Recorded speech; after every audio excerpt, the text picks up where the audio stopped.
Hello everyone. तर आज आपण बघतोय evaluate double integral if the limits are not given to you. Okay, म्हणजे दिलेल्या रिजनवरती तुम्हाला डबल इंटिग्रल इव्हॅल्युएट करायचं आहे जिथं लिमिट्स तुम्हाला माहिती नाहीत, तुम्हाला फक्त रिजन माहिती आहे. ओके, तर लिमिट्स तुम्हाला मिळवावे लागणार आहेत आणि मग इंटिग्रेट करावं लागणार आहे, बरोबर. सो डायरेक्ट इव्हॅल्युएशनपेक्षा हे थोडंसं डिफिकल्ट आहे. ओके, तर इथं double integral y dx dy over the area bounded by y is equal to x square and x plus y is equal to 2. हे खूप सोपं वाटेल कधी, जेव्हा तुम्ही चांगल्या पद्धतीने कर्व्स ड्रॉ करू शकाल. ओके, आणि रिजन तुम्हाला आयडेंटिफाय होईल तेव्हा तुम्हाला हे खूप इझी वाटेल. तर ते कसं समजून घ्यायचं किंवा कसे प्लॉट करायचे रिजन्स ते सांगणार आहे. बघा, y is equal to x square म्हणजे वेल नोन कर्व आहे हा, जो की पॅराबोला आहे, बरोबर. आपण 12th स्टँडर्डमध्ये शिकलेलो आहे की y square is equal to 4ax. हे स्टँडर्ड इक्वेशन असतं पॅराबोलाचं, बरोबर, whose vertex is at origin. Okay, so y is equal to x square हा एक पॅराबोला आहे आणि x plus y is equal to 2 ही एक लाईन आहे, बरोबर. तर x plus y is equal to 2 ही लाईन प्लॉट करण्यासाठी तुम्हाला कुठलेही 2 पॉईंट्स त्याच्यावरचे मिळाले तरी चालणार आहे, बरोबर. So for x plus y is equal to 2, take 2 points on that line. Okay,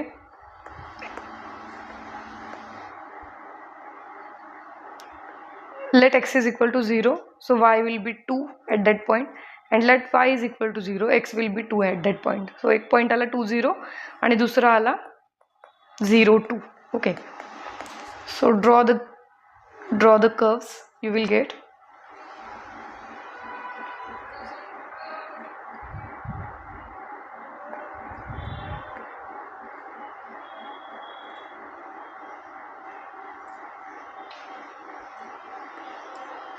Two 0, let this be 1, let this be 2, let this be 1, let this be 2.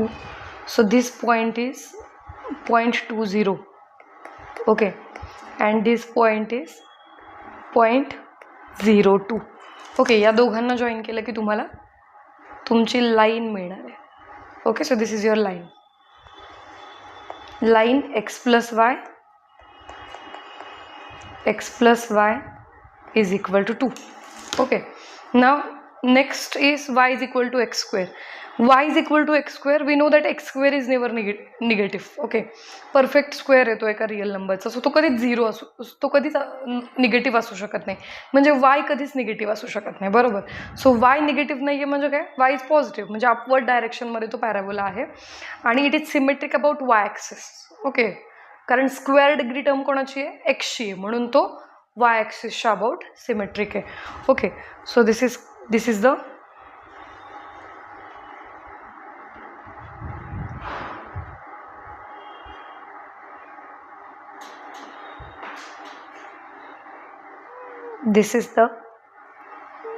parabola y is equal to x square.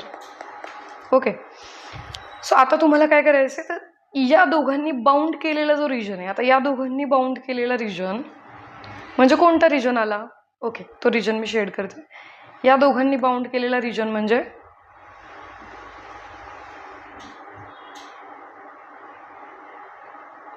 Yes, this is the region bounded by both of them.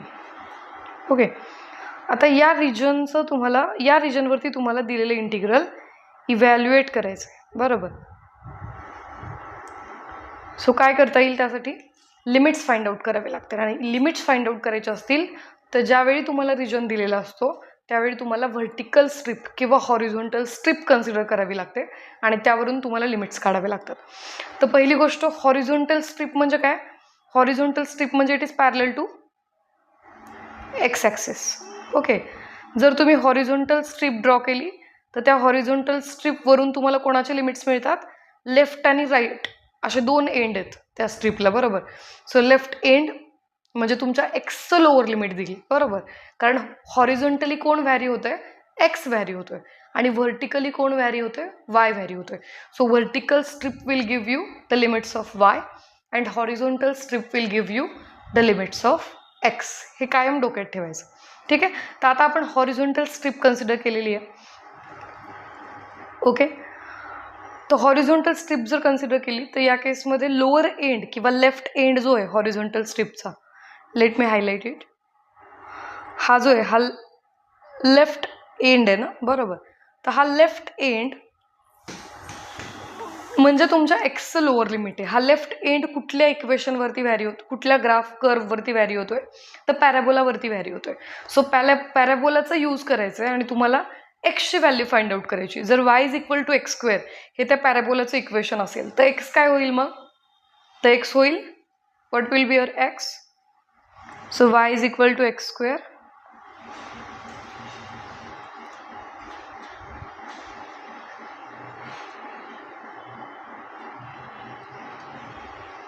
Actually या केसमध्ये काय होणार आहे, हॉरिझॉन्टल स्ट्रिपपेक्षा vertical strip जास्त helpful राहणार आहे. कारण या केसमध्ये काय होतं की पॉझिटिव्ह आणि निगेटिव्ह दोन्ही व्हॅल्यूज तुम्हाला कन्सिडर करायचे, बरोबर. पॉझिटिव्ह रूट आणि निगेटिव्ह रूट असं तुम्हाला दोन्ही व्हॅल्यूजमध्ये याला कन्सिडर करायचं आहे. सो हॉरिझॉन्टल घेण्यापेक्षा तुम्ही व्हर्टिकल स्ट्रिप घ्या, ती जास्त बेटर राहील, बरोबर.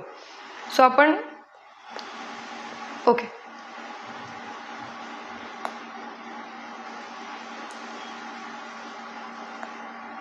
ओके. सो आपण तो रिजन आधी व्यवस्थित ड्रॉ करून घेतला होता तसं करून घेऊयात. So this is your region.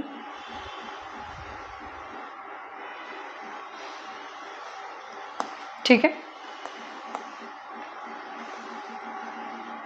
आपण व्हर्टिकल स्ट्रिप घेऊयात. ओके, व्हर्टिकल स्ट्रिप जर घेतली, रूटची भानगड होत होती म्हणून आपण हॉरिझॉन्टल स्ट्रिप कॅन्सल केली, कायम लक्षात ठेवायचं. ओके, सो आता आपण व्हर्टिकल स्ट्रिप घेणार आहे. व्हर्टिकल स्ट्रिप जर घेतली तर व्हर्टिकल स्ट्रिपमध्ये जो अप्पर एंड आहे, ओके, ही तुमची व्हर्टिकल स्ट्रिप आहे. तो अप्पर एंड म्हणजे कोणता एंड, हा वाला. Okay, let me highlight with some dark colour. Okay, तो हा वाला जो आहे अप्पर एंड तो तुम्हाला अप्पर लिमिटची व्हॅल्यू देणार आहे वायची, आणि हा वाला जो आहे तो लोअर एंड आहे, तो लोअर लिमिटची व्हॅल्यू देणार आहे, बरोबर. So let the strip be like this. So what is the lower limit? तर लोअर लिमिट काय असेल वायचं, लोअर एंड जो आहे किंवा जो खालचा एंड आहे स्ट्रिपचा तो कोणत्या कर्ववरती आहे, y is equal to x square. So what will be your lower limit, x square. आणि अप्पर एंड जो आहे तो स्ट्रिपचा तो कशावरती आहे, त्या लाईनवरती आहे, बरोबर. म्हणजे लाईनच्या इक्वेशनवरून तुम्हाला वायची व्हॅल्यू काढायची. So x plus y is equal to 2 असं त्या लाईनचं इक्वेशन आहे. Implies y is equal to 2 minus x. So what will be your upper limit, it will be 2 minus x. ठीक आहे, सो अप्पर लिमिट मिळालं. आता आपल्याला काय करायचं आहे, वायचे लिमिट्स मिळालेले आहेत, आता आपल्याला एक्सचे लिमिट्स फाइंड आउट करायचे, बरोबर. तर एक्सचे लिमिट्स फाइंड आउट करताना कम्प्लीट रिजन जो ग्रीनने मी शेड केलेला आहे त्याचा विचार करायचा. त्या रिजनमध्ये स्मॉलेस्ट पॉसिबल व्हॅल्यू काय तुमच्या एक्सची ती तुम्हाला डिटरमाइन करायची. ठीक आहे, smallest possible value of the x ती तुम्हाला डिटरमाइन करायची आणि maximum possible value of the x म्हणजे राईट साईडला मॅक्सिमम तुम्ही कुठपर्यंत जाऊ शकता, तो जो ग्रीन शेडेड रिजन आहे तो कुठपर्यंत तुम्हाला दिसतोय. तर राईट साईडला जर तुम्ही बघितलं तर तो इथपर्यंत आहे, बरोबर. इथं तुम्हाला मॅक्सिमम व्हॅल्यू मिळणार आहे. आणि लेफ्टला बघितलं तर स्मॉलेस्ट व्हॅल्यू या पॉईंट ऑफ इंटरसेक्शनमध्ये तुम्हाला मिळणार आहे, बरोबर. आता हा पॉईंट ऑफ इंटरसेक्शन काय आहे तो इव्हॅल्युएट करायचा बाकी आहे. तर तो कसा मिळवायचा, y is equal to x square आणि x plus y is equal to 2 या दोघांचं इंटरसेक्शन आहे, बरोबर. सो इथं तुम्ही काय करू शकता, तुमचं जे लाईनचं इक्वेशन आहे x plus y is equal to 2 यामध्ये तुम्ही वायची व्हॅल्यू एक्स स्क्वेअर टाकू शकता कारण तो इंटरसेक्शन पॉईंट आहे. So both the equations are satisfied by that point. Okay, so y is equal to तुम्ही एक्स स्क्वेअर टाकाल तर काय मिळेल, x plus x square is equal to 2 implies x square plus x minus 2 is equal to 0. Quadratic equation आहे. क्वाड्रॅटिक इक्वेशनमध्ये आपण कसे रूट्स काढतो, -2चं फॅक्टरायझेशन करायचं such that the addition of the factors is +1, बरोबर. So 2 and -1 these are the factors of -2 such that their product is -2 and their addition is +1.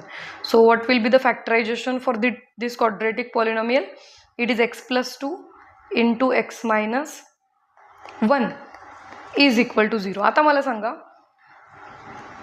हा जो x plus 2 आहे तो जर 0ला इक्वेट केला तर एक्सची व्हॅल्यू काय मिळेल -2.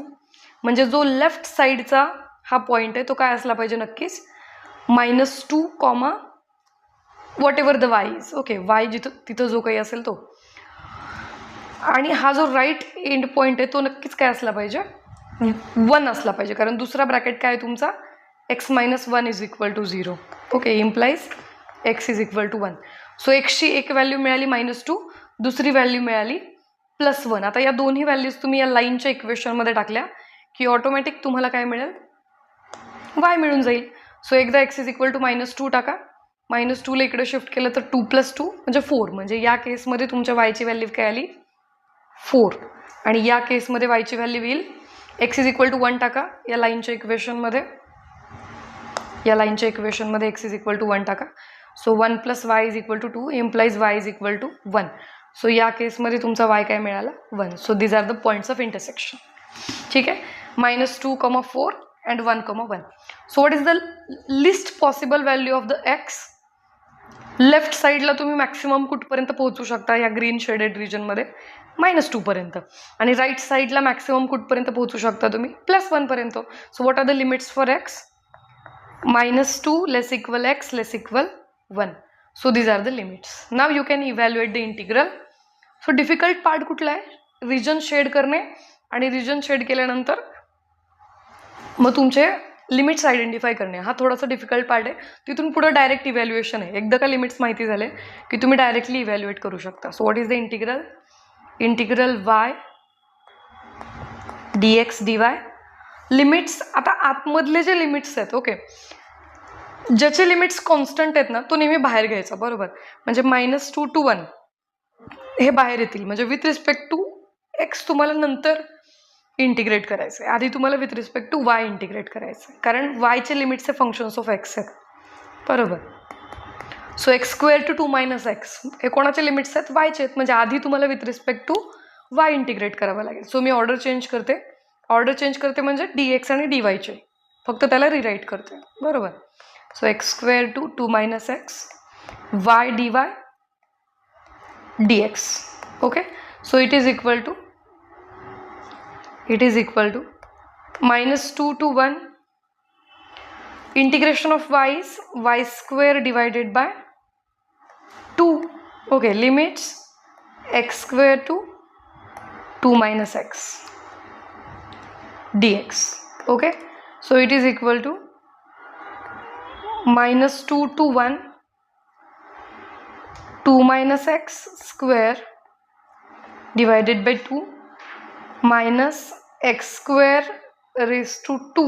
आपण y ची व्हॅल्यू x² टाकतोय, सो त्याचा स्क्वेअर होईल, बरोबर, डिवायडेड बाय 2 dx. थोडंसं हे सिम्प्लिफाय करा. 2 - x² is 4 - 4x plus x² divided by 2 minus x raised to 4 divided by 2. okay,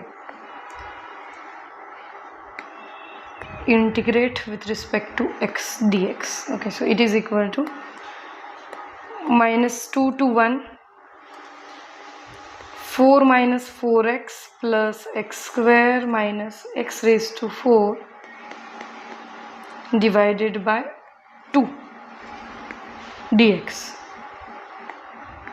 okay, so take this 1 by 2, it is constant, so take it outside. Integration from -2 to 1 4 - 4x plus x² minus x raised to 4 dx. okay, so integrating 1 by 2, integrating 4x minus 4x integration 4x² divided by 2 plus x² integration x³ by 3 minus x raised to 4 integration x raised to 5 divided by 5. okay, limits -2 to 1. so it is 1 by 2 times 4, आधी x ची value 1 टाका, so 4 minus 4 by 2 is 2 into 1, that is 2 plus 1 by 3 minus 1 by 5 minus, आता lower limit minus 2 टाका. So 4 minus 2 is minus 8 minus 2 into minus 2 चा square 4. So minus 2 into 4. So minus 8. Minus 8 by 3 minus 32 by 5. So it is, finally it is 1 by 2 times 4 minus 2 is 2, 2 plus 1 by 3 minus 1 by 5. Okay, so plus 5 minus 3 divided by 15 minus 8 minus 16 बाहेरचा minus plus 16. Okay, plus 8 by 3 and minus 32 by 5. Taking cross multiplication. So do it in Calc and tell me in comment section what is the answer.